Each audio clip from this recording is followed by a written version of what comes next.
আসসালামু আলাইকুম রহমতুল্লাহি ওয়া বারাকাতুহু। আপনারা সবাই কেমন আছেন? আশা করি ভালো আছেন। আপনাদের সবাইকে আমার বেসিক কম্পিউটারে স্বাগতম। তো আজকে আমরা আলোচনা করব এফ কিস ফাংশন সম্পর্কে। গত পর্বে পার্ট 11 আমি আপনাদের সঙ্গে এফ কিস নিয়ে 1 থেকে 6 পর্যন্ত আলোচনা করছি। তাহলে এই পার্টে আমি আপনাদের সঙ্গে 7 থেকে 12 পর্যন্ত বিস্তারিত আলোচনা করব। ঠিক আছে, তো বেশিক্ষণ কথা না বাড়ারে বা বলে চলেন স্টার্ট করি। তো ভিডিও শুরু থেকে শেষ পর্যন্ত আমি শেহজাদ মোহাম্মদ সাহিল আপনাদের সঙ্গে আছি। এই যে এখানে আমি নোট করে রাখছি পার্ট 12। এটি আমি মাউসে রাইট ক্লিক করে ওপেন করি।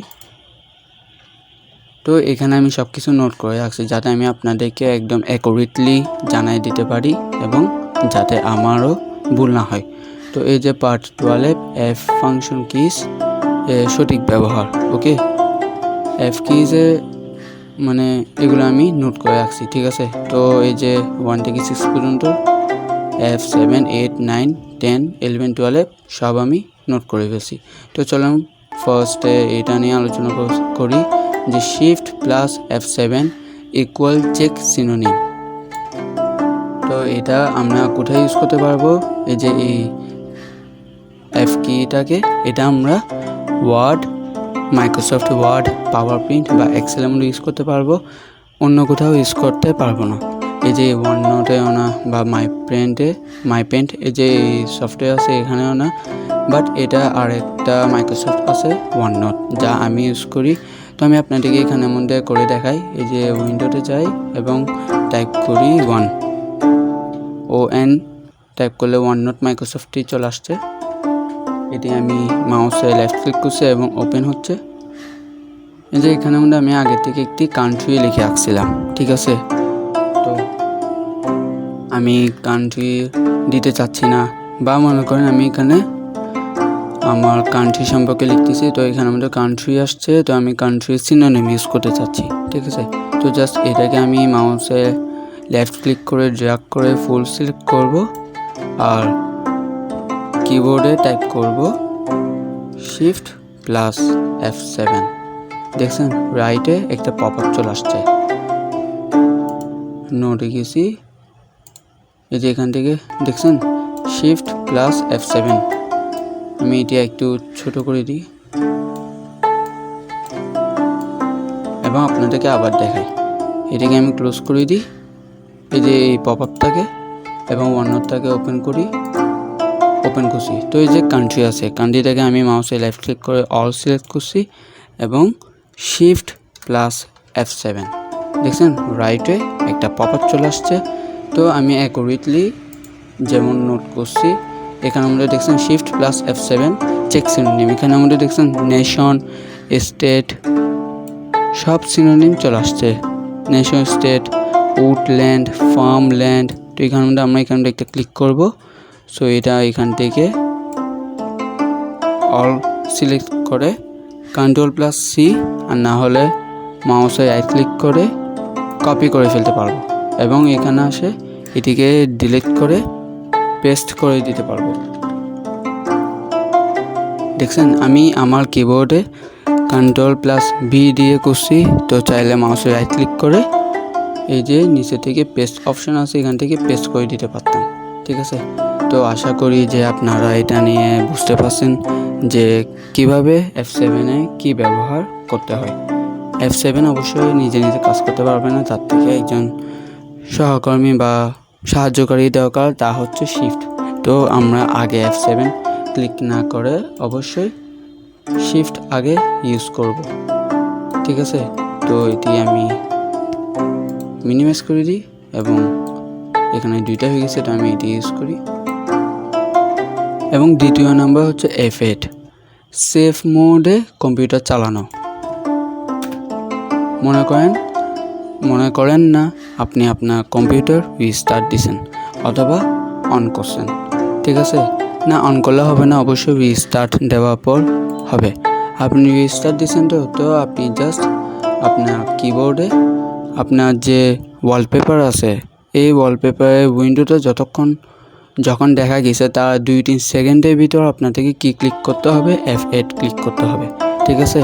তো যদি আপনার F8 কাজ না করে তাহলে কিবোর্ডে এটা অবশ্যই মাদারবোর্ড যেটা দেওয়া থাকে কিবোর্ড এটাতে থাকবে না, ল্যাপটপে যে কিবোর্ড এখানে আমরা একটা FN কি থাকে, তো FN প্লাস F8 দিলে একটা মানে সেফ মোডে পপ আপ চলে আসবে এখানে নিচে। তো এখান থেকে আপনারা ঢুকে সেফ মোডে অন করতে পারবেন। আমি দেখাতে পারতেছি না কারণ আমি রিস্টার্ট ডিনাই বিদায় দেখাতে পারতেছি না। আপনারা যখন ল্যাপটপ ইউজ করবেন তা মনে করেন একটু হ্যাং দিচ্ছে এবং আপনারা কি করছেন রিস্টার্ট দিচ্ছেন, তো কী হবে সিম্পলি আপনি আপনার কিবোর্ডে 3 বা 4 সেকেন্ডের ভিতর অথবা 5 সেকেন্ডও হতে পারে আপনি জাস্ট F8 ক্লিক করবেন, তখন আপনার সামনে একটা পপ আপ চলে আসবে, এখানে আমাদের সেফ মোড লেখা থাকবে। তো আপনি জাস্ট সেফ মোডে ক্লিক করবেন, ঠিক আছে। তো আশা করি যে আপনাদেরকে আমি F8 সঠিক ব্যবহার জানাতে পারছি। তো আপনারা অবশ্যই করে দেখবেন এবং যদি কাজ করে তাহলে অবশ্যই কমেন্ট করে বলবেন। তো এখন আমরা আলোচনা করব F9 সম্পর্কে, রিফ্রেশ ফেল। যেমন মনে করি আমি ডেস্কটপে আসি, ঠিক আছে। তো ডেস্কটপে যে রিফ্রেশ করতে হয় মাউসে রাইট ক্লিক করে আমরা যে রিফ্রেশ করি তা অবশ্যই কি হচ্ছে F5, ঠিক আছে, F5। তো ওয়ার্ড ফাইলে থাকা অবস্থায় ওয়ার্ড ফাইল বা পাওয়ার পয়েন্ট বা এক্সেল এগুলো তো মাইক্রোসফটের এই সফটওয়্যার, তাই না। তো এগুলো মনে করেন আপনাদেরকে রিফ্রেশ করতে হচ্ছে। তো সিম্পলি F9 ক্লিক করে দেবেন। মনে করেন আমি এই যে এটাতে আসি, মনে করেন না এখানে আসি, ঠিক আছে। আমি একটা স্পেস দিছি এবং এখান থেকে সরাসরি আমি লিখে দিব F9, জাস্ট আমার কিবোর্ডে F9 ক্লিক করে দিব, ওকে। তো আমি ক্লিক করছি বাট কোনো মানে চেঞ্জেস মানে একটু এদিক ওদিক দেখা যাচ্ছে না। ওয়ার্ড ফাইলের মধ্যে বা পাওয়ার পয়েন্টের মধ্যে আপনারা এরকম এদিক ওদিক দেখতে পারবেন না। জাস্ট মানে বুঝে নেবেন যে আপনার ওয়ার্ড ফাইল বা পাওয়ার পয়েন্ট হয়ে গেছে, কি মানে রিলোড হয়ে গেছে, ঠিক আছে। তো একদম সিম্পল, আপনারা যারা ওয়ার্ড ফাইল পাওয়ার পয়েন্ট বা এক্সেল ইউজ করতেছেন না তো তারা এটি ইউজ করতে পারবেন না এই রিফ্রেশটা, ঠিক আছে। তো আমি এটি নোটপ্যাডটাকে মিনিমাইজ করে দিই এবং এটা একটু এদিকে নিই এবং চতুর্থ না বলতে F10 নাকি, ঠিক আছে। তো মাউসে রাইট ক্লিকে রাইট বাটনে কাজ করে, আমি এটা একটু বড় করি, এই যে কাজ মাউসের রাইট বাটনে কাজ। তো F10 ও F7 মতো নিজে কাজ করতে পারে না, তার থেকেও একজন সহকর্মী বা সাহায্যকারী দরকার, তা হচ্ছে শিফট। তো আমরা আগে F10 না দিয়ে অবশ্যই আগে কি দিব, শিফট দিব, ঠিক আছে। তো আমি আপনাদেরকে করি দেখো, এই যে আমি ডেস্কটপে মাউসের দিয়ে এখানে ক্লিক করছি, ঠিক আছে। তো মাউসের যে রাইট বাটন ক্লিক করছি এবং এখান থেকে আমরা রিফ্রেশ করতে পারতেছি, ঠিক আছে। তো এটি মনে করেন আপনার মাউসের রাইট বাটনটি কাজ করতেছে না, তো আপনারা কী করবেন সিম্পলি শিফট দিয়ে এই যে এখানে লিখছি আমি শিফট প্লাস F10, আমি ডেস্কটপে আসি। তো এখান থেকে আমি শিফট এবং F10 ক্লিক করবো, দেখছেন একটা পপ আপ চলে আসবে, তাও একদম লেফটে। ডেস্কটপে থাকা অবস্থায় যে পপ আপ আসবে তা আসবে একদম লেফটে, ঠিক আছে। তো এখান থেকে রিফ্রেশের একটা শর্টকাট কি হচ্ছে এই যে আমি ক্লিক করছি হয়ে গেছে, এই যে shift plus F10 pop up আসছে এবং বাটনে ক্লিক করছি রিফ্রেশ হয়ে গেছে, সিম্পল। তো মনে করেন আপনি এই যে এখানে আছেন, তো আমি এখানে মাউস দিয়ে ক্লিক করি, এখান থেকেও simple shift plus F10 click করে যে আমরা কি আনডো করতে পারবো, কপি করতে পারবো, পেস্ট করতে পারবো, সিলেক্ট অল করতে পারবো, এইসব কাজ যে আমরা এখানে ক্লিক করবো মাউস দিয়ে করে থাকি তা সিম্পলি এখান থেকে শিফট প্লাস F10 দিয়ে করতে পারবো, ওকে। তো এই যে এখানে একটা অ্যাপেরও সেম মাউসে রাইট ক্লিক করার পর যেহেতু কিছু আছে ডিলেট, ক্রিয়েট শর্টকাট, রিনেম, যে পপ আপটা আসে তাও সেমভাবে এখানে আমি এটিকে চুজ করছি মাউসে লেফট বাটন দিয়ে এবং ক্লিক করছি শিফট প্লাস F10, দেখছেন পপ আপটি চলে আসছে, তো একদম ইজি। তো এখন আমরা করব 5 F11 ইকুয়াল ফুল স্ক্রিন। এটাও কোনো মানে এদিক ওদিক না, জাস্ট আপনি মনে করেন আমি ব্রাউজারে গেছি, তো এই যে ব্রাউজার থেকে ম্যাক্সিমাম করি, এই ব্রাউজারে আছি। তো এটা মনে করেন ফুল স্ক্রিন করতে চাচ্ছি। নিচে যে এগুলো আছে এগুলোকে বলে এই যে সব সফটওয়্যার, নিচে সাজানো আছে, এখানে এগুলো দেখা যাচ্ছে, চার্জ দেখা যাচ্ছে। তো এটিকে বলা হয় টাস্কবার। তো টাস্কবারটা আপনি আঁকতে চাচ্ছেন না, তো কী করবেন, সিম্পলি জাস্ট কিবোর্ড থেকে F11 ক্লিক করবেন।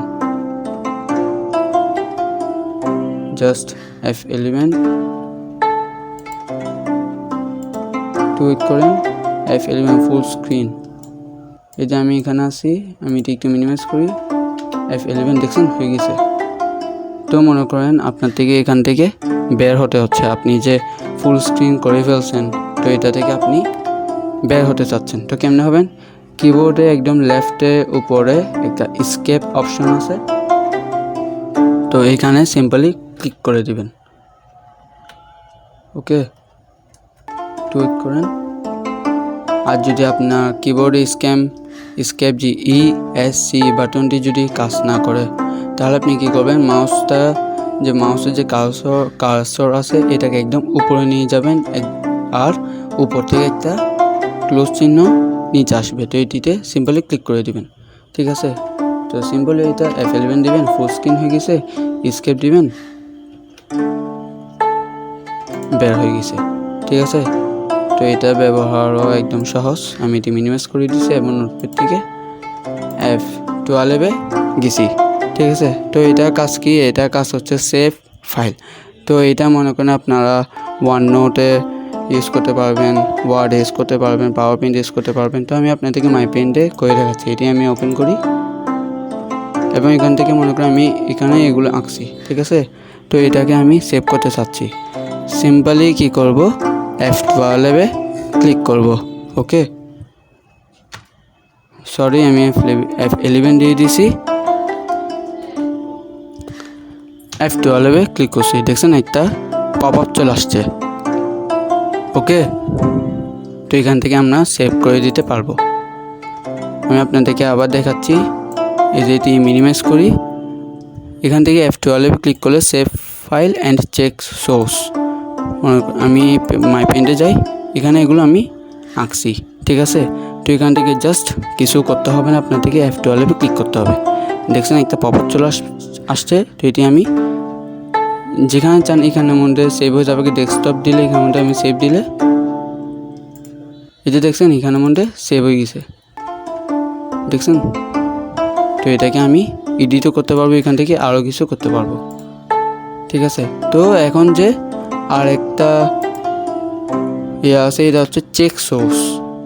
ঠিক আছে, তো আমি এই যে গুগল ক্রোমে আছি, এটাকে আমি ওপেন করি, তো ওয়েট করেন, আমি এটিকে ওপেন করি। তো মনে করেন আমি বাংলা টাইপ এই ওয়েবসাইটে আছি। ঠিক আছে, তো আমি এই ওয়েবসাইটটি কীভাবে বানাইছে, যে কোডাররা কী করছে, কত এলিমেন্ট ইউজ করছে তা জানতে চাচ্ছি। ঠিক আছে, তো জাস্ট সিম্পলি আমি আমার কিবোর্ড থেকে F12 বাটনে ক্লিক করব। দেখছেন ডান পাশে একটা অনেক বড় থেকে একটা পপ আপ চলে আসছে, যে মার্জিন বর্ডার। দেখছেন আমি এখানে মাউসের কার্সর নিয়ে গেলে এখানের মধ্যে লাইট দেখাচ্ছে, দেখছেন।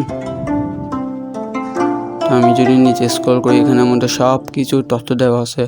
তো যারা বেসিক কম্পিউটার শেষ করার পর কোডার হতে চাচ্ছেন, তো তারা বিভিন্ন ওয়েবসাইট সম্পর্কে যখন তথ্য নিতে চাবেন, তো তারা সিম্পলি এখানে চলে আসবেন। এখানে লেআউট, ইভেন্ট লিসেনার্স, বাকি সব কিছু এখানে প্রপার্টিস সব কিছু দেওয়া আছে। তো কথা আর না বাড়ালে আমি এটি বরং ক্লোজ করে দিই, এটিকেও ক্লোজ করে দিই। ওকে, তো আজকের জন্য ক্লাস এতটুকু। দেখতেছি ভিডিও আবার লং হয়ে গেছে গত ভিডিওর মতো। ভাবছি মানে আমি চিন্তা করছি যে এফ কি, এ ফাংশন সব কিছু 1 থেকে 12 পর্যন্ত একটা ভিডিওতে একবার করে দেখাই দিব। বাট আমি আপনাদেরকে একবার করেও দেখাতে যে অবশ্যই কয়েকটাতে 2বার করেও দেখাইছি, তো মনে হয় দিক দিয়ে সময় চলে গেছে। তো মানে আমি ভিডিও বেশি লংয়ে যেতে চাচ্ছি না। আপনাদের থেকে ভিডিও লং ভালো লাগে নাকি শর্ট ভালো লাগে আমি জানি না। So that's it. তো আশা করি যে আপনারা সব কিছু বুঝতে পারছেন। আজকের জন্য আল্লাহ হাফেজ।